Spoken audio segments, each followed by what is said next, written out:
Hi everyone, this is Perfume Coast, so welcome to my channel. Today's podcast is dedicated to fragrances that instantly connect me with times and places I used to live in or visit. So without further ado, let's jump into the ocean of perfumes.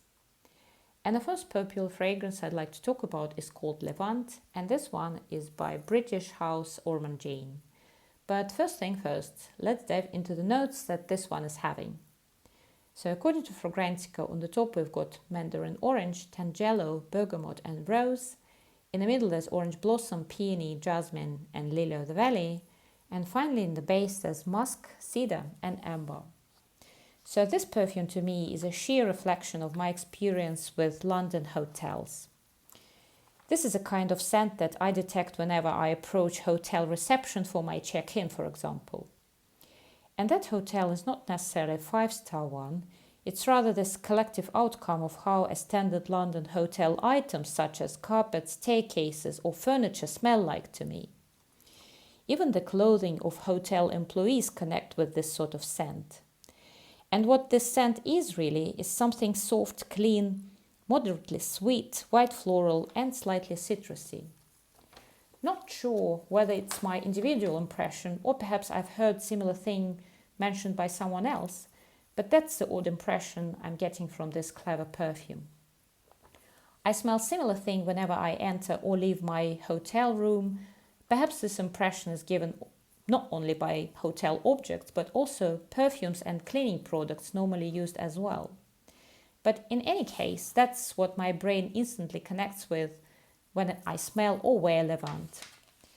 Part of the scent association, I believe, may also be freshly ironed linen from the trolley that one may see at the hotel corridor, as there's a certain amount of humidity that this perfume also has.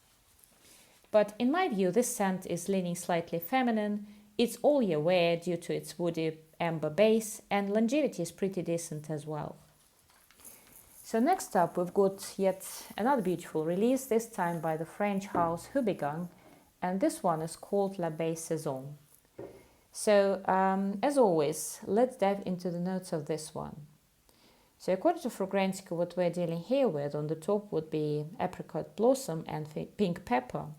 In the middle there's mimosa, orange blossom and lily of the valley, and finally in the base there's musk, labdanum and sandalwood. So this one to me is a very special one. This to me is a perfume that pretty much all women were wearing in Britain in early 90s, specifically London. I remember having noticed that new trend after all the heavyweight scents of previous 80s decades such as Poison or Magie Noire. And that time, that trend was, refreshing and unusual. It almost felt like finally the city was smelling more elegantly, definitely a lot less imposing, lighter and more sophisticated. And what this scent was really about is definitely yellow floral leaning, on a sweeter side with a bit of citrusy quality and definitely having this honey-like component. But to me, the epitome of that scent back then was Amarige by Givenchy, released in 1991. You may remember that beautiful oval-shaped bottle in the red packaging. I used to wear it non-stop and felt absolutely beautiful, wearing upgraded, more modern back then and lighter version of previous perfumes generations. It also was such a confidence booster. And that's how, by the way, I got to know more of a Givenchy fragrances, such as, for example, my favorite Fleur the one in green box that unfortunately was discontinued. That one, as far as the bottle is concerned, always reminds me of the releases of Alexandre J, specifically Imperial Peacock. But Fleur de used to be my next love for years after Amarige. Such a shame, again, that Fleur de was discontinued. But back to this one, a couple of decades after popularity of Amarige vanished, I incidentally smelled La Belle Saison, and it instantly brought me back to the streets of London of 90s. So it was no-brainer for me to make an instant purchase, of course. And although the notes are a bit different here, To me, it's practically identical to Amarige of those years, when everything from nightclubs to student libraries was smelling this. By the way, when I revisited Amarige a couple of years ago, I thought it was a lot heavier, suddenly quite dirty and a bit unpleasant.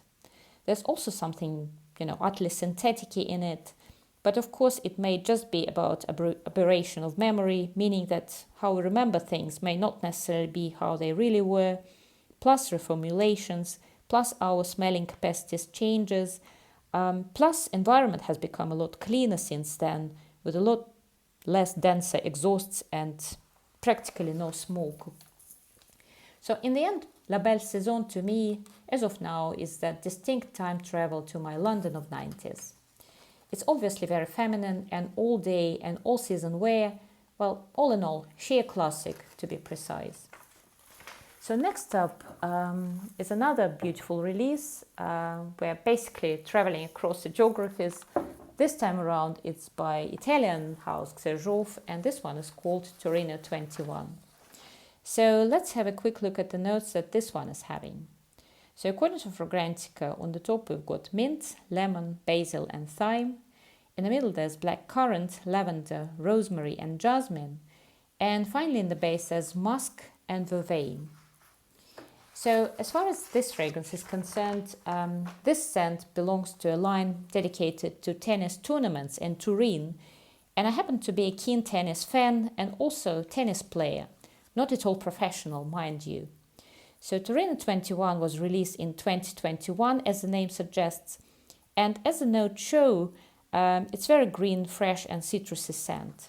And no wonder to me it reminds me of a tennis court, but not just any tennis court, but specifically a grass one, of course. And to be even more specific, one of those at famous Wimbledon.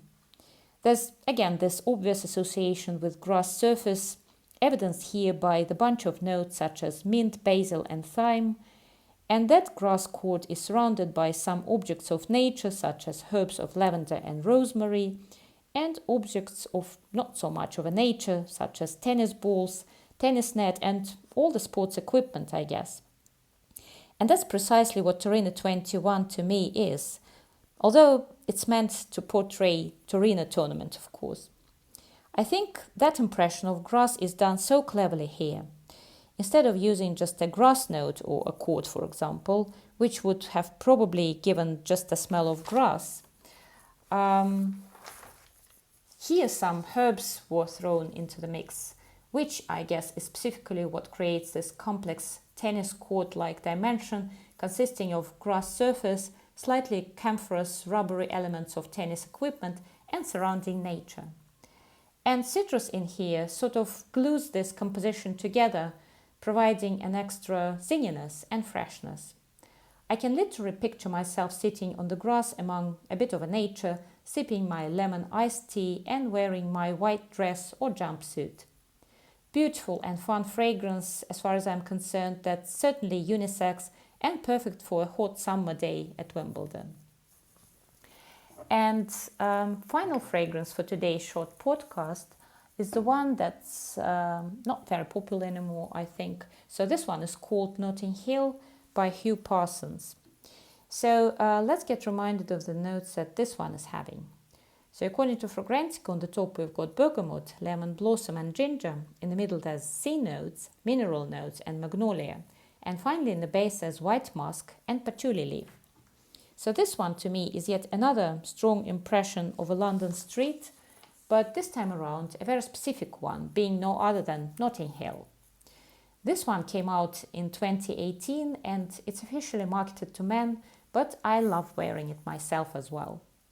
So to me this fragrance is a photorealistic association with Notting Hill early in the morning, just after the streets have been washed with fresh cleaning product, and its residuals are still lingering in the air, but by that time they are nicely interwoven with trees and plants of surrounding communal gardens and slightly impacted by the sun that's about to rise. The air is crisp and pristine clean, and white terrace buildings imagery amplifies that clean impression created initially by a beautiful combo of washed streets and surrounding nature. And you know how this crisp morning air can be in winter. You leave the house feeling warm, but just in a few seconds really, my ears start to feel this nip in the air. And I decide to put my hood or hat on while doing my morning joggle.